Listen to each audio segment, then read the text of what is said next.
बिहार विधानसभा में नेता प्रतिपक्ष तेजस्वी यादव ने भले यह कहकर हलचल मचा दी हो कि चुनाव आयोग अगर ईमानदारी से चुनाव नहीं कराता तो वे बाइकआउट करने पर विचार कर सकते हैं, पर सच इससे कुछ अलग है।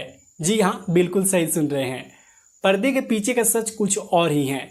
सच ये है कि नेता प्रतिपक्ष तेजस्वी यादव हर हाल में चुनाव लड़ेंगे। अब आप सोच रहे होंगे तेजस्वी यादव से ज़्यादा तो ये जानता है, तो मैं कहूँगा उतना नहीं, लेकिन सियासत को समझने लगा हूँ। तो फिर आप बोलेंगे आखिर तेजस्वी के चुनाव बाइकआउट वाले बयान का क्या मतलब है। ऐसा कहकर तेजस्वी यादव राजनीति की कौन सी रोटी सेकना चाहते हैं, तो मैं कहूँगा आप वीडियो के अंत तक बने रहिए, आप पूरी तरह समझ जाएंगे आखिर तेजस्वी कौन सा मास्टर स्ट्रोक चल रहे हैं। नमस्कार, मेरा नाम है राज और आप देखना शुरू कर चुके हैं न्यूज़ पेज हिंदी।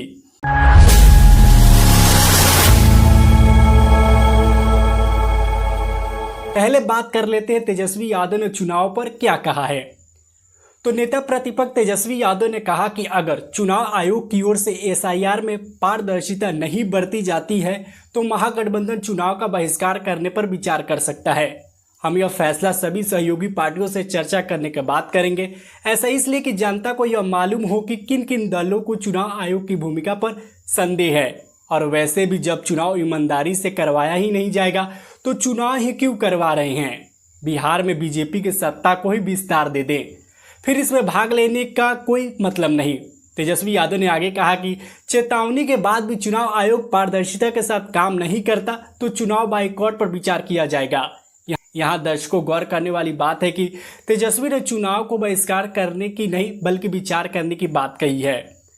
अब सवाल उठता है कि तेजस्वी यादव एसआईआर का विरोध करते करते चुनाव को ही बहिष्कार करने की धमकी क्यों देने लगे हैं। इस पूरे राजनीतिक समीकरण को लेकर बिहार की सियासत पर अच्छी पकड़ रखने वाले जानकारों का कहना है कि तेजस्वी यादव अपनी जीत सुनिश्चित करने के लिए नए नए हथकंडे अपनाते रहे हैं। एसआईआर का विरोध कर तेजस्वी यादव वोटर्स को दिखाना चाहते हैं कि वो उनके अधिकार के लिए लड़ रहे हैं जिनके नाम काटे जा रहे हैं। राजनीति को करीब से देखने वालों का कहना तो ये भी है कि यह आशंका खुद तेजस्वी यादव ने वोटर्स में की है ताकि दलित पीड़ित मुस्लिम लोगों में आरजेडी की पैठ और मजबूत किया जा सके और यह संदेश दिया जा सके कि बीजेपी और चुनाव आयोग एक विशेष अभियान चलाकर वोटर लिस्ट से उनका नाम काट रही है। आप इस पूरे मामलों को ध्यान से देखें तो आरजेडी समेत तमाम विपक्षी पार्टियां विशेष गहन पुनरीक्षण यानी एसआईआर पर लामबंद है।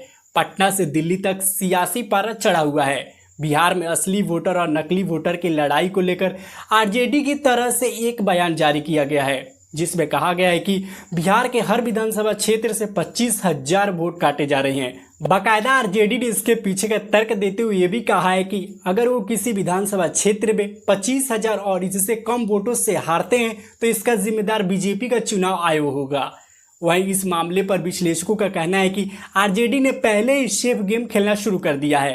अगर चुनाव में कहीं बीजेपी से या अन्य दलों से आरजेडी अधिक सीट लाने में कामयाब हो गई तो यह इल्जाम लगाएगी कि हमारे वोटर के नाम काटे गए वरना हमारी सीट और अधिक आती। वहीं अगर कम आती है तब कोई बात ही नहीं। जैसे आरोप लग रहे हैं वैसे आरोप बीजेपी और चुनाव आयोग पर लगेंगे। इसी को देखते हुए आरजेडी ने पहले ही सुरक्षित रास्ते अपना लिया है कि बीजेपी के इशारों पर 25,000 वोट काटे जा रहे हैं। अगर आरजेडी को देखा जाए तो पहले तो वह चुनाव को बहिष्कार करने की बात कहती है, फिर पार्टी की ओर से यह कहा जाता है कि 25,000 हर विधानसभा क्षेत्र से वोटर्स के नाम काटे जा रहे हैं। क्या वाकई बिहार विधानसभा चुनाव को बाइकआउट करने की तैयारी में है तेजस्वी यादव? इस पर सियासी पंडितों का कहना है कि बिल्कुल नहीं। तेजस्वी दबाव की राजनीति कर रहे हैं। तेजस्वी बखूबी जानते हैं कि उनके साथ यानी महागठबंधन में शामिल पार्टियां कांग्रेस, वामदल, वीआईपी कभी भी बाइकआउट का समर्थन नहीं करेंगी। राष्ट्रीय पार्टी कांग्रेस को तो 243 सीटों पर न केवल उम्मीदवार खड़ा करने का मौका मिल जाएगा बल्कि कांग्रेस बिहार में रिवाइवल की जंग भी शुरू कर देगी। वामदल अभी अभी विधानसभा का प्रतिनिधित्व एक अच्छी संख्या के साथ कर रहा है। वह चुनाव का बाइकआउट कर विरोध का अधिकार किसी योजना के इस्तेमाल कर पीड़ित के जनजीवन को ऊपर उठाने का मौका, अपनी पार्टी को मजबूती और जनाधार बढ़ाने का मौका नहीं छोड़ सकते। इसलिए चुनाव चाहे जिस परिस्थिति में हो वाम दल बाइकआउट तो नहीं करने वाला। वहीं आरजेडी चुनाव का बहिष्कार करेगी तो इसका पूरा फायदा कांग्रेस और वाम दल को सीधे तौर पर मिलेगा, जिससे तेजस्वी की पार्टी हाशिए पर चली जाएगी। जो तेजस्वी यादव दूर दूर तक नहीं सोच सकते। राजनीतिक जानकारों का कहना है कि तेजस्वी अभी पूरी तरह दबाव की राजनीति कर रहे हैं ताकि बिहार में जो चुनाव आयोग ने असली और नकली वोटर को लेकर अभियान छेड़ा है उसे रोका जा सके। यहाँ गौर करने वाली बात है कि यह पहली बार नहीं है जब बिहार के चुनाव को बहिष्कार करने की बात कही जा रही हो। इससे पहले चुनाव बहिष्कार जम्मू कश्मीर से लेकर पूर्वोत्तर के राज्यों में होता रहा है। जम्मू कश्मीर में तो बाइकॉट की परंपरा नेशनल कॉन्फ्रेंस ने लाया था। जानकारी के लिए बता दें कि साल 1953 से 1972 तक कश्मीर में हुए सभी चुनाव में नेशनल कॉन्फ्रेंस ने हिस्सा नहीं लिया। वहीं पूर्वोत्तर के राज्य मिजोरम में साल 1989 के विधानसभा चुनाव में मिजो नेशनल फ्रंट ने कांग्रेस सरकार के खिलाफ विरोध में चुनाव का बहिष्कार किया था। साल 1991 में पंजाब विधानसभा चुनाव को कांग्रेस ने बहिष्कार किया। साल 2014 में हरियाणा पंचायत चुनाव का कुछ क्षेत्रों में विपक्षी दलों ने शिक्षा और आय मानदंडों के विरोध में चुनाव का बहिष्कार किया था। इसके बाद भी आयोग ने चुनाव तमाम जगहों पर करवाया। वहीं 1989 में जब मिजो नेशनल फ्रंट ने चुनाव का बाइकॉट किया तो कांग्रेस ने सभी 40 सीटों पर जीत हासिल की, लेकिन विपक्ष ने कोर्ट में चुनौती दी। यह मामला सुप्रीम कोर्ट तक गया। कोर्ट ने चुनाव रद्द नहीं किया और एक इंस्ट्रक्शन भी दी कि बहिष्कार से चुनाव रद्द नहीं होता, बशर्ते प्रक्रिया वैध हो। हाँ, ये बात है कि किसी पार्टी द्वारा चुनाव को बहिष्कार किया जाता है तो वोटिंग परसेंटेज में असर दिखता है, लेकिन चुनाव में नहीं। अगर तेजस्वी यादव की पार्टी आरजेडी वोटिंग प्रक्रिया में भाग नहीं लेती है तो किसी प्रकार का चुनाव और चुनाव आयोग पर असर नहीं पड़ेगा, क्योंकि चुनाव आयोग एक संवैधानिक बॉडी है।